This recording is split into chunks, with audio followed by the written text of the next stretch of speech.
Hello everyone, Science Pyro 7 here, and today we're going to be reviewing the Jurassic World Chaos Theory Gigantic Trackers Styxosaurus. So before we start, I would like to point out that Styxosaurus is truthfully getting a little bit more representation in the media than I thought it would. It's in Jurassic World Evolution 2, Mattel has made it as of 2025. It's in, I want to say, maybe one or two other Jurassic games. I'm not fully confident. Could be in Path of Titans, but I'm not very confident at all there. But it's getting a lot more representation than I thought it would. But of course, before we look at it, we gotta look at the box. Overall, these in box, we got the Chaos Theory themage with the logo and the words and the ghost and tiger, the Atrociraptors. There's the Dominion Giganotosaurus outlined in red with bars, which, given the Suchomimus box, which should be next video, may have been the previous one. I'm not sure how I'm going to release these two videos. But they replaced the environment that these dinosaurs were found in from the 2023 and 24 lines and swapped it with whatever this is supposed to mean. But on the back, we got the basic back stuff, the scan code and the scan code, the different attacks. And then the other animal you can get in this wave, which is Suchomimus. But yeah, that's really it in terms of the box. So let's just look at this. And immediately, I'd say large size. I'm still revising the way I scale these things. So I'm going back to these guys being large. And overall, it's a very nice figure. None of the flippers touch the ground, so it is very front heavy.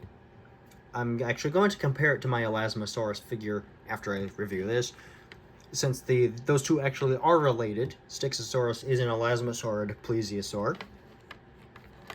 The detail is overall pretty nice. Largely scales here and there, which for a reptile is perfectly fine. Especially on the flippers, there are larger scales, kind of like on a sea turtle. So I don't see why that wouldn't be outright awful in terms of speculation. Speaking of speculation, I don't know why there's this ridge of spines along its neck and back. It looks cool, sure, but I highly doubt there's evidence Styxosaurus had that. Another strange detail, not speculative, sticks out a little bit in terms of the coloration, is I'm not sure why among the already intended design scratch marks, two patches are silverish, one on the neck, which blends in fairly well, and then one on the side, which is a lot more obvious. Not sure why they did that, but overall it's okay. The head sculpt, I think, might be a little proportionately large compared to the rest of the body. Hard to tell, truthfully. But the teeth are nice. They're interlocking and lack lips, which I would normally complain about, but for a marine reptile, I think that is fine. They are also a separate mold compared to the rest of the body, which Mattel started to do in 2024, excluding some large carnivores throughout the rest of the years. And there are also some smaller teeth inside the mouth, not on the roof of the mouth, but inside, behind the interlocking teeth, which you can kind of see when the mouth is open, but not as well. And the tongue is well detailed. The head overall is well detailed as well. And I like the colors. The colors aren't really as good compared to the Jurassic World Evolution 2 Styxosaurus. But these are nice colors. They kind of remind me of Titanus Tiamat from Godzilla Dominion, that graphic novel. So, overall, nice colors, I've got to say. I'm also not fully sure why there are holes in the spine things. Most definitely a creative choice, but I don't know why they're there. It doesn't look too terrible. Honestly, it doesn't look bad. Action feature? Wait, no, I forgot the scan code. Because we really went over all the details. But there's the scan code. But in terms of the action feature as shown on the box, I'm really happy. For the 2025 line, Mattel is going back to the tail-based action features that was in the 2020 line. And that was when I roughly began to collect dinosaurs for real. So I have huge nostalgia for the tail-based attacks, and I'm really happy Mattel's going back for it. But, okay, hold on. Hold on, I actually need to use both hands for this. Give me a moment. Okay, got my handy-dandy dinosaur phone holder from Billings Productions, and yeah, this is actually working really well. Okay, so the box, the tail I think might be a little bit proportionately long as well, but it's fine. The box showcased two different action features. First one was you twist the tail side to side, and the front flippers flap,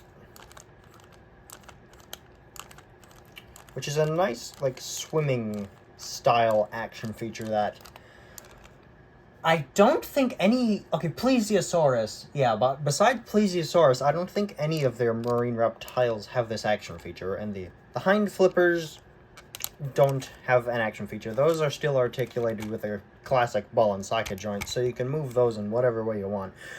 But the front flippers are tail-based. I will also go on to say I forgot to mention the coloration. Even, like, referencing Godzilla Dominion with Tiamat, I forgot to, like, actually say the colors of a very nice dark blue, almost comparable to their Syats figure dark blue, with a nice teal turquoise coloration for the patterning that starts on the lower jaw. Is non-existent throughout most of the neck, but then reappears on the underside as patterning from the back onto the main body and some of the flippers. And then the head and neck have some red. The neck specifically having a pretty good turquoise to red transition. And then the eyes are just green. Okay, there, got the colors done. Godzilla Tiamat reference over. And back to the other action feature is the tail. Moves up and down, and that lowers or raises the neck and opens the mouth. So overall, a pretty good range of action features, I would have to say, for such an animal like this. And what's neat is that unlike their massive biter Sarcosuchus is the first one I can come to with a tail-based action feature that does more than one thing, you can flap the flippers and open the mouth at the same time. Let me see if I can get it far back enough to demonstrate.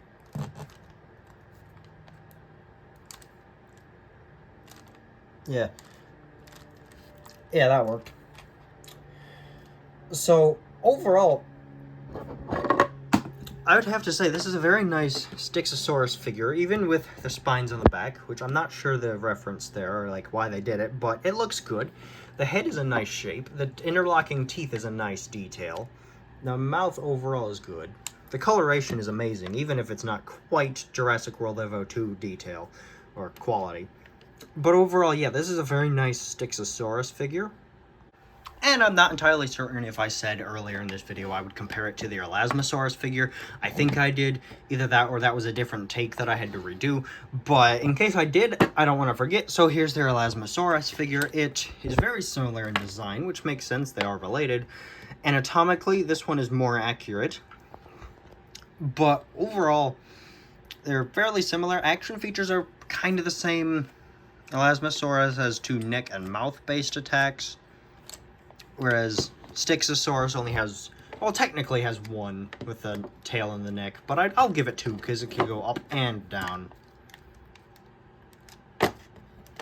But yeah, that's comparing them to their Elasmosaurus, which I think I'll actually do a video on again at some point, or at some point, not again, I haven't done it yet. Overall, they're roughly the exact same size. But yeah, that was the Gigantic Trackers Styxosaurus. And so yeah, hope you enjoyed it, and I'll be seeing you again next time. Bye.